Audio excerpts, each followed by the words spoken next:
Praise the lord. मी अमृता सुरवसे. सुंदर अशा दिवसासाठी मी खरंच देवाचे खूप आभार मानते. Thank you Jesus, thank you for this day. And now we are going to meditate Proverbs 16 verse 3. नीतिसूत्र याचा 16वा अध्याय 3रं वचन आज आपण पाहणार आहोत. आपली सर्व कार्य परमेश्वरावर सोपव म्हणजे तुझे बेत सिद्धीत जातील. Hallelujah. Really what a great promise of Lord. खरंच खूप सुंदर, अतिसुंदर असं प्रॉमिस देवाने आज आपल्याला दिलं आहे. देवाचं वचन आज तुम्हाला काय म्हणत आहे ते ऐका. माझ्या मुला, माझ्या मुली, तू तुझे सर्व कार्य, तुझे बेत, तुझ्या मनातील इच्छा, मागण्या सर्व तू माझ्या हातात दे म्हणजे तुझे बेत सिद्धीत जातील, पूर्ण होतील, तुझे सर्व प्लॅन फुलफिल होतील.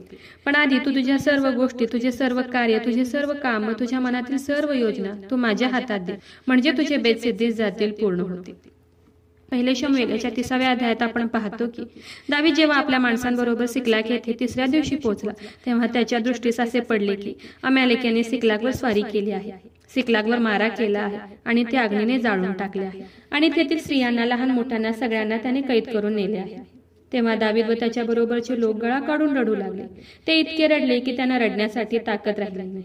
तेव्हा दावीद मोठा पेचात पडला, कारण लोक आपल्या मुलाबाळांसाठी रडत होते आणि दावीदाला दगडमार करू लागले होते.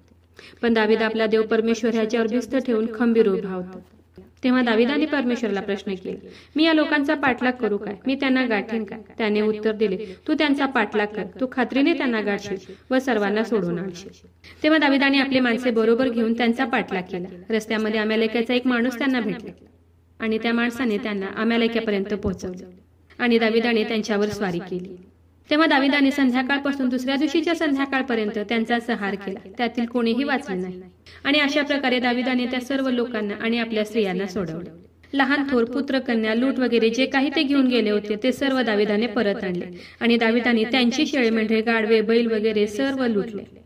हालेलुया. खरं देवाचं कार्य हे अद्भुत आहे. ह्या वचनातून आपल्याला खूप काही कळतं. दाविदाचा देवाशी असलेला एक स्ट्रॉंग बॉन्ड, एक सुंदर असं रिलेशन आपल्याला इथे पाहायला मिळतं. ह्या वचनातून पहिली गोष्ट आपल्याला कळते ती म्हणजे त्या कठीण प्रसंगात सुद्धा दावीद आपला देव परमेश्वर याच्यावर भिस्त ठेवून खंबीर उभा होता. म्हणजे परिस्थिती पाहून लोक आपल्याला दगडमार करत आहेत हे पाहून तो डगमगला नाही. देवावर भिस्त ठेवून तो खंबीर उभा राहिला, कारण त्याचा देवावर खूप विश्वास होता.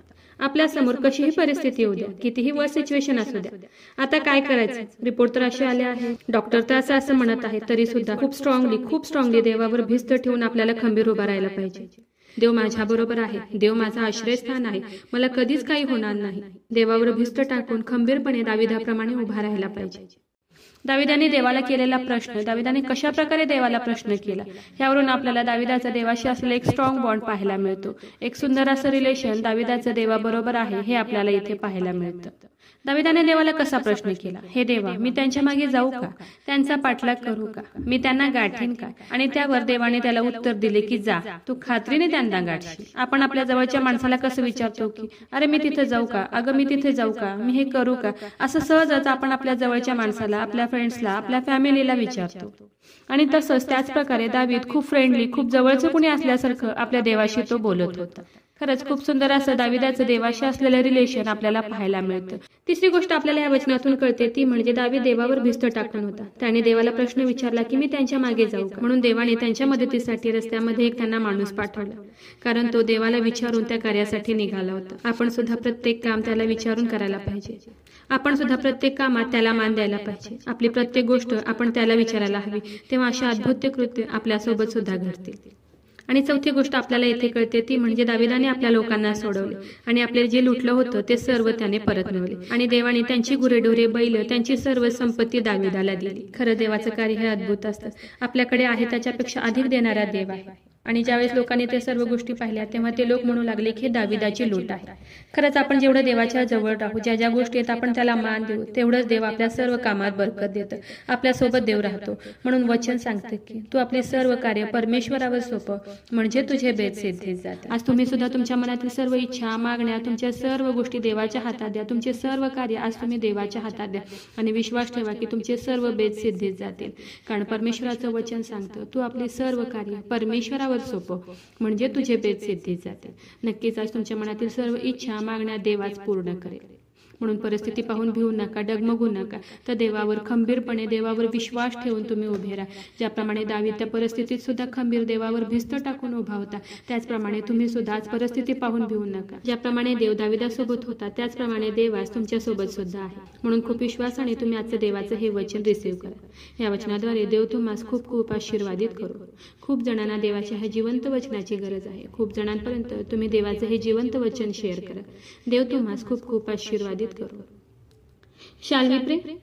हालेलुया. स्तुतीस पात्र, स्तुतीस योग्य देवा, धन्यवाद देते. हात उंच करून तुझी स्तुती, तुझा गौरव करते ईश्वराजा.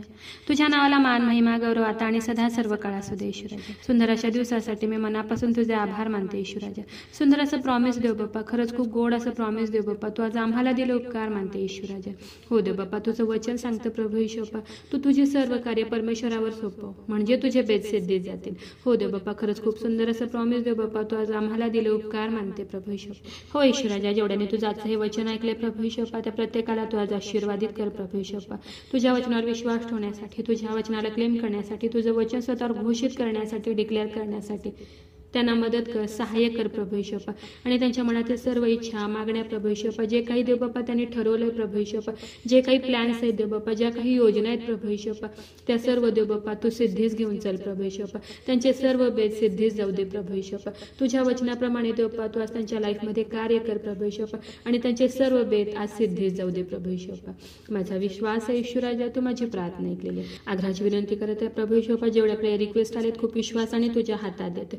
प्रत्येकाची प्रत्येक गरज नासरेत कर येशू, तुझ्या नावात तू आज पूर्ण कर. आग्रहाची विनंती करत आहे प्रभू ईश्वप्पा, जेवढे लोक आजारी आहेत, त्रासात आहेत, संकटात आहेत, हॉस्पिटलमध्ये आहेत प्रभू ईश्वप्पा, ज्यांचे रिपोर्ट्स येणार आहेत प्रभू ईश्वप्पा, ज्यांची सर्जरी झाली आहे प्रभू ईश्वप्पा, ज्यांना डॉक्टरांनी सर्जरी सांगितली आहे प्रभू ईश्वप्पा, जे कोमात आहेत प्रभू ईश्वप्पा, हो देव बाप्पा, त्या सर्व लोकांसाठी आग्रहाची विनंती करत आहे प्रभू ईश्वप्पा. तुझं स्वर्गीय सामर्थ्य तू त्यांच्याकडे पाठवून दे प्रभू ईश्वप्पा, आणि त्यांचा बिछाना पालटून टाक प्रभू ईश्वप्पा. या प्रार्थनेमध्ये जेवढे लोक तुला विनंती करत आहेत, तुला हाक मारत आहेत प्रभू, तुझ्या चरणाजवळून रडत आहेत प्रभू ईश्वप्पा, त्या प्रत्येकासाठी विनंती करते. त्यांच्या शरीरातील सर्व रोग नासरेत कर येशू ख्रिस्ताच्या नावात. प्रभू येशू ख्रिस्ताच्या नावात आज निघून जाऊ दे. नासरेत कर येशू ख्रिस्ताच्या नावात मी कमांड करते, आज्ञा करते, त्यांच्या शरीरातील सर्व रोग निघून जाऊ दे. हो ईश्वराजा, माझा विश्वास आहे ईश्वराजा, तू माझी प्रार्थना ऐकलेली. आय प्रे in the name of Jesus. Amen.